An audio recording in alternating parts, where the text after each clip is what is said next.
just got approved for Robinhood. Congratulations. Yay, way to go. Good job, team. So wow, nice work. But people keep talking different languages. You're hearing about spreads and options and all kinds of stuff. Have no fear, because on this video, we're gonna cover how to trade credit spreads on Robinhood for beginners and newbies.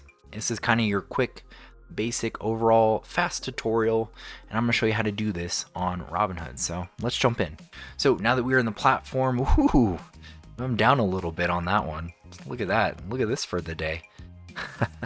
Well, let's jump into Palantir, PLTR, and I'm going to show you how we set up a credit spread in a trade like this. Now, for just some disclosure, I do actually own some shares in Palantir. It dropped recently. I bought it way higher than it's currently trading at, but there is a likelihood I add to that in the future here, especially since Palantir is trading lower. But let's get to the business. So to set up a credit spread, there's going to be a couple key components. You're going to have what is called your short option and your long option, okay? And that's the component that creates this setup. Now, to give you some ideas, I just hit, I'll do this again so you can see it. Right here's where you're going to buy your shares and sell your shares if you want to. But as you go down here where it says trade PLTR options, that gets you into the options chain, and you can mess around with the dates and times. I don't want to jump into that now, as I want to explain the basis here. So to recap again, in a credit spread, you're being credited to your account for taking on a certain amount of risk there, but you do put up collateral and you are making bets that the stock will trade at a certain price by expiration. Now, to give you an idea here, if we are bullish, you're actually ironically going to sell a put first and then buy a put further away. Okay, so if you have a bullish bias, say I'm thinking Palantir goes up higher by expiration, then what I'm going to do, here's the expiration date, February 19th. I went to put and sell, and I'm basically shorting a put under the expectation that we would trade higher than that put on this date. So to keep this simple, let's say the $25 strike right here.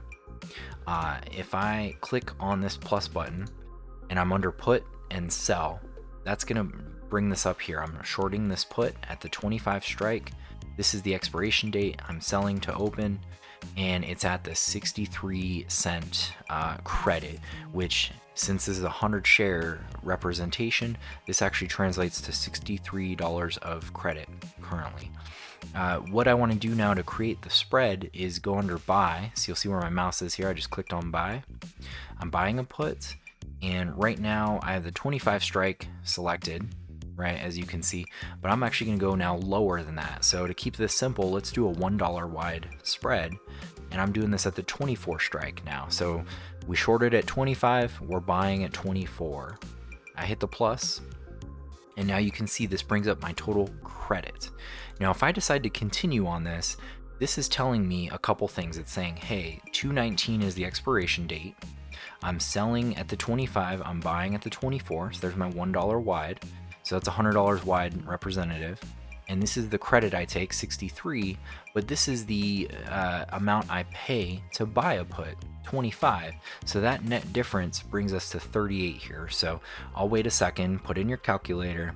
63 minus 25 puts you at that good old Gouda 38 cents right there.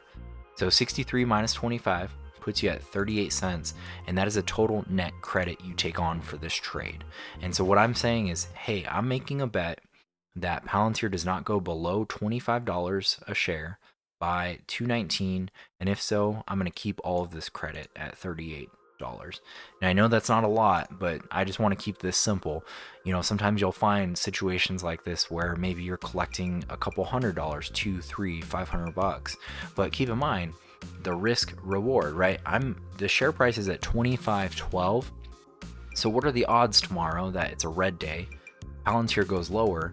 I probably could lose on this trade, right? So what I may want to do is go lower and lower, and there's less odds of Palantir hitting that price point. But here's the kicker. You get paid a lot less, right? So you basically want to make sure you're getting paid for the correct amount of risk you take on. And so to give you an idea, I can hit the 1 here. So that's one contract that I'm going to sell at the $38 $25. The limit price is different, so it's got this kind of range here. Basically, the 41 credit is harder to hit, so there's a likelihood you won't get filled. But if you want to get filled really fast, you can plug in 34, and that actually may fill like instantaneously. However, you just missed out on that spread, right? So you're getting paid less, a $38 credit to take on that risk there. $34 credit, I think I said, but I'll keep it here at 38. As I hit review and submit, you'll see order summary. I'm basically selling to open here at the 25, buying to open at 24, and I'll just hit submit. And that will basically show you a couple things. It hasn't filled, and then the credit I'm estimating to take in will be here. I'm actually putting up $100 as collateral, and then to give you an idea, my break-even point is going to be $25 minus 38 cents. So if I go 25 minus 0.38, that puts my break even at $24.62 a share. So as long as we're trading above $24.62 by expiration, then I'm good. I've hit break even on this trade there. If we're anywhere above 25, I'm going to basically pocket all of that premium by expiration date, or you can close it out anytime sooner if you'd like to. So let me just hit done, whatever, that's out of here.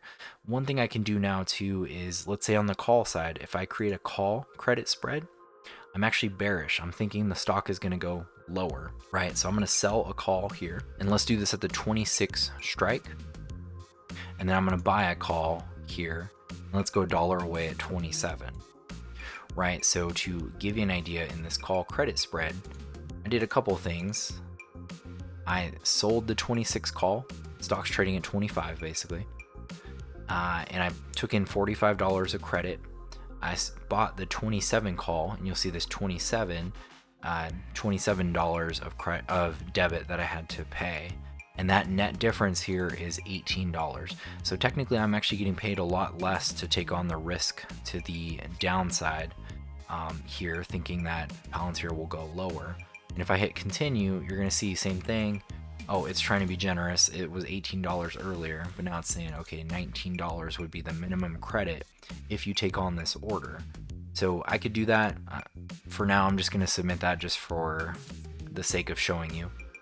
But that's basically how to set up a credit spread, is you sell something near the money, and then you buy something further away. And whether it's a call or a put, that'll determine your bias towards the stock. So that's going to give you kind of the breakdown or the mechanics of a call or a put credit spread. Now here's the other like bonus tip for you guys.